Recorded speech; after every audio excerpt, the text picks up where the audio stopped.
दोस्तों आपकी जोरदार तालियों के साथ अब मैं बुलाना चाहूंगा हमारे अगले टॉप अर्नर। जोरदार तालियां for mister and missus SP Bharil and Sandhya Bharil. Come on everyone.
दोस्तों 2015 में इस जर्नी की शुरुआत करी मिस्टर एसपी भरेल का अब तक का वेस्टीज की जो इनकम है that is 34 crore 16 lakh. Come on everyone.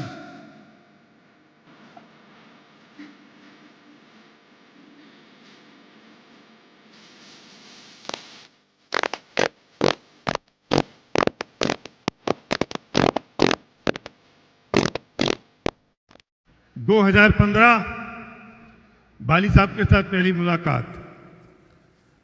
सोचा था डायरेक्ट सेलिंग इंडस्ट्री में 4-5 लाख रुपए महीने आ जाएंगे तो बहुत अच्छा होगा, और तब बाली साहब ने कहा हमारा हाईएस्ट अर्नर 32 लाख कमा रहा है। मैंने कहा आप गलत कह रहे हो। बोले मैं सच कह रहा हूँ। मैंने कहा 1 महीने का होगा। बोले मैं 5 साल की इनकम दिखाऊंगा। मैंने 1 आदमी की होगी।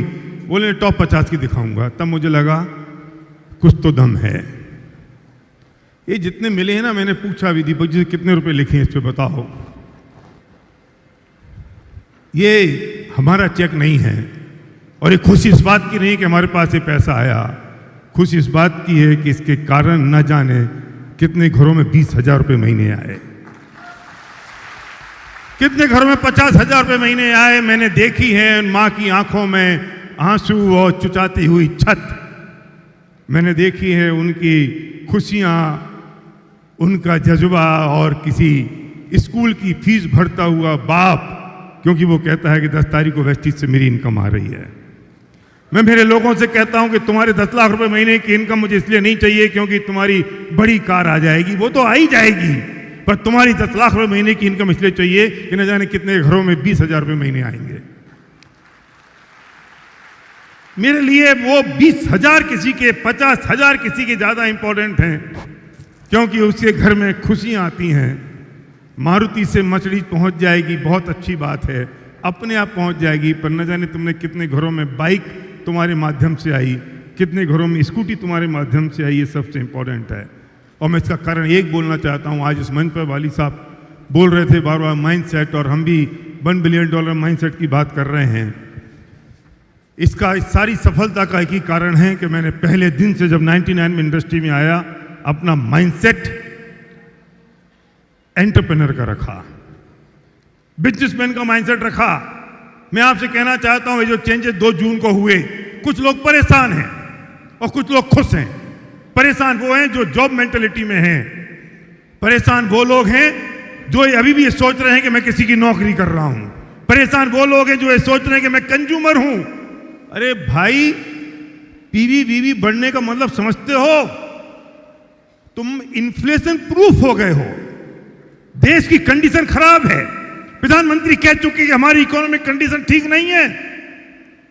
आपको नहीं पता अगले 2 महीने, 3 महीने, 6 महीने, 1 साल, 2 साल में क्या होगा। वेस्टीज बहुत स्मार्ट है, उन्होंने पीवी वीवी रेशो एडजस्ट कर दिया। देश की कंडीशन भले इकोनॉमी का खराब हो जाए, पर वेस्टीज के लीडर्स की कंडीशन खराब नहीं होगी। आप समझो, कवर अगर मैं गलत नहीं कह रहा हूं तो 12% इनकम बढ़ जाएगी।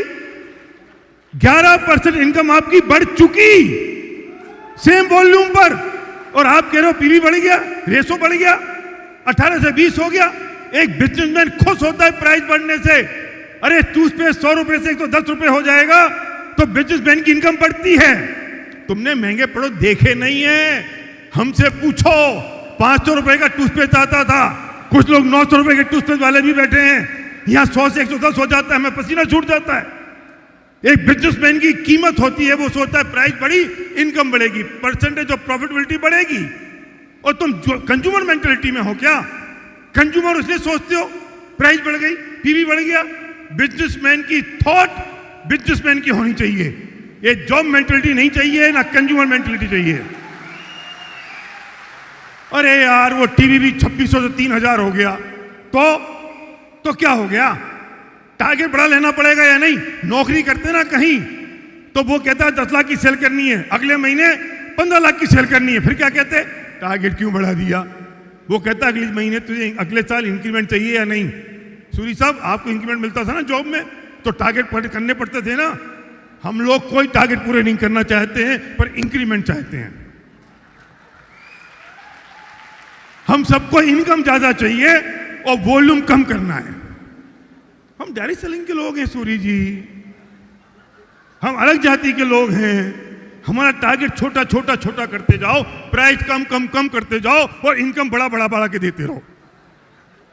हाँ, क्या क्या माइंडसेट है हमारा, क्या सोच है हमारी?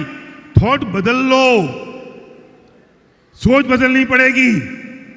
और ये सोच जब बदली जाएगी, एंटरप्रेन्योर की सोच होनी चाहिए। ये जो पुलिस वाले आए थे ना, अच्छा गाए बेचारे, लेकिन पता है हम लोग ज्यादा भावुक क्यों हो गए? क्योंकि वो सारे पुलिस की ड्रेस में थे। माइंडसेट चंचल, ये माइंडसेट चेंज हुआ। अगर वो वैसे ही आ जाते हैं, मतलब लंबे बाल, टाइट टी शर्ट, लाल बनियान, कानों में बाली, तो फिर हमें लगता है यार कोई ऑर्केस्ट्रा पार्टी आई है। हमारा माइंडसेट चेंज हो गया। ये माइंडसेट चेंज करने का काम है। हम आज से बिजनेसमैन हैं, बिजनेसमैन बने रहेंगे। कोई भी टारगेट और गोल होगा हम अचीव करेंगे। अरे वो टीवी भी 3000 पे हो गया ना, 3000 पे हो गया, 3000 पे वो टीवी भी तो हुआ ना 3000 पे। वो टीवी भी 3000 पे हो गया तो इनकम बढ़ेगी कि कम होगी? तो फिर खुश होना चाहिए, दुखी? और हम दुखी हो रहे हैं, अपलाइन के प्राण पिए जा रहे हैं। इसलिए माइंडसेट चेंज करना पड़ेगा मेरे दोस्त। और मैं फिर ये कहता हूं, leaders do not work for bonuses, they work for legacy. बड़ा विजन रखो, बड़ा सोच रखो। और हम लेगेसी के लिए यहाँ आए हैं, लेगेसी क्रिएट करेंगे। एक व्यक्ति एक बरगद का पेड़, बरगद का बीज बो रहा था। किसी ने पूछा कि तुम बरगद का बीज क्यों बो रहे हो? उसने कहा मेरे पोते पोती इस छांव में बैठ सकें बरगद की, इसलिए मैं आज ये बीज बो रहा हूं। आप जिस बिजनेस को बिल्ड कर रहे हैं ना, आपके पोते पोती एक दिन ये कहेंगे कि मेरे दादा ने बिजनेस बिल्ड किया था, इसलिए मैं आज यहां पर हूं। और वो दिन मैं भोग रहा हूं, इसलिए मैं आपसे कह रहा हूं thank you guys, thank you so much. नमस्कार दोस्तों, जैसा कि सब लोग कह रहे हैं, मैं भी यही बात कहना चाहूँगी कि अपनी प्रायोरिटी सेट कीजिए और यहाँ तक आ जाइए। ये रास्ता बहुत दूर नहीं है। जब आप अपनी प्रायोरिटी सेट कर लेंगे तो आपको सब चीज़ें छोटी लगने लगेगी। मैं यही कहूँगी कि सपने पूरे होंगे नहीं, सपने पूरे हो रहे हैं। Thank you very much. मेरी आंखें बिल्कुल ठीक हैं, पर मुझे पता नहीं क्यों ये चेक मुझे 35 का नहीं 700 करोड़ का दिखाई दे रहा था।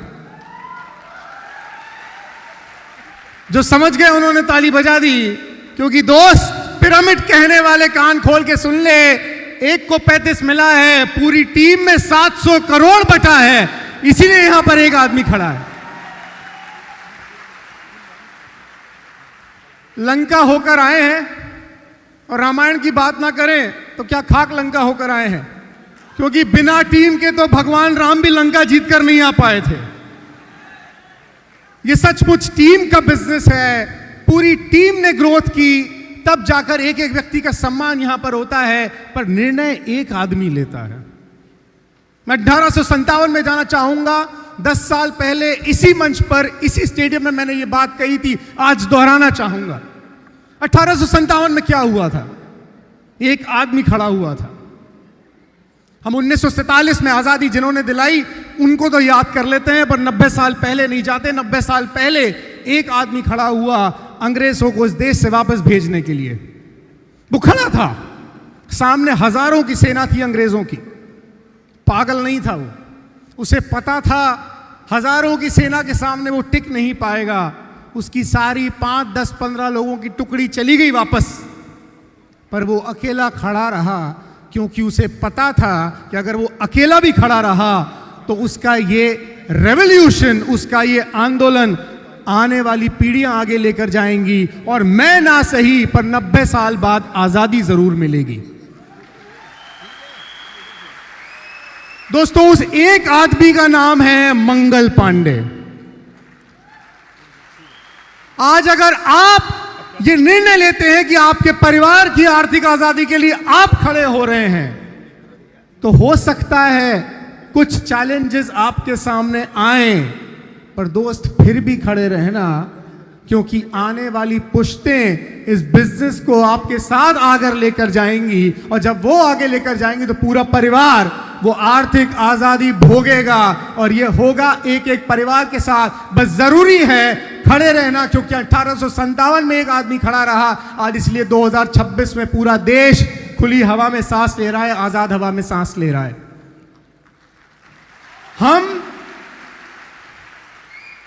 मैंने कहा लंका से लौटकर आए हैं। 5000 साल पहले एक महापुरुष जब लंका से लौटकर आए थे तो पूरे भारतवर्ष में दिवाली मनी थी। आज उनके भक्त लंका से लौटकर आए हैं 4 दिन पहले। घर घर में वेस्टीज का दिया जलना चाहिए, घर घर में वेस्टीज की दिवाली होनी चाहिए। Thank you, thank you. एक बार जोरदार तालियां कमाल एवरीवन।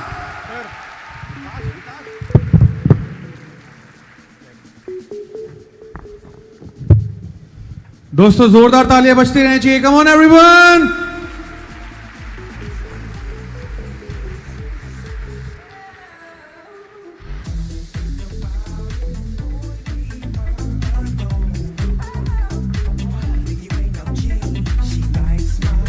चलिए दोस्तों, आपकी जोरदार तालियों के साथ अब मैं आगे बुलाना चाहूंगा